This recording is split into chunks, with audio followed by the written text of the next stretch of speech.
انا عشان حبيبه قوي قوي قوي، لا ما اقدرش اتخيل مكاني كده، لا لا لا. يعني انت لأ فكرة ان انت تبقي زوجة تانية اصلا، لا بغض النظر عن هو علاقته التانية كويسة او مش كويسة. لا. اه ممنوع بالنسبه لي منعا باتا. طب ورأيك ايه في اللي بيوافقوا على الموضوع ده؟ والله كل واحد، بص يا ادم، كل واحد حر، وكل واحد فعلا ليه الكيس بتاعته زي ما انت قلت. انا بالنسبه لي انا ما اقدرش، يعني انا ما اقدرش اتجرح بالطريقه دي. يعني انا دايما احط مكاني، ابقى مكان الشخص. يعني وانت دلوقتي بتحكي لي الموقف، انا تخيلت نفسي الزوجه الاولى مش التانية، فاهم؟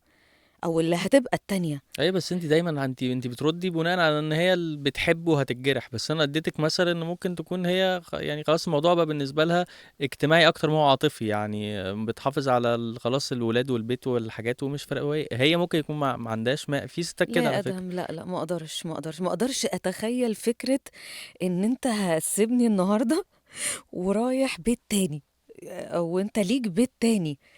انا يعني بس اكيد بتشوفي الكيسز دي في حياتي، في ناس متجوزه اتنين على فكره والاتنين والله عارفين هم ودنيتهم قابلينها ماشيه ومستسهلينها على نفسهم واحاسيسهم جايباهم، مشاعرهم جايباهم، وقلبهم جايبهم.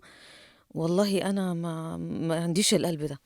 اه انا انا عشان حبيبه قوي قوي قوي. انت عارف، رومانسيا يا ولد، يا ولد. مش قوي آه. يعني، بس قوي. بس لا ما اقدرش اتخيل مكاني كده، لا لا لا.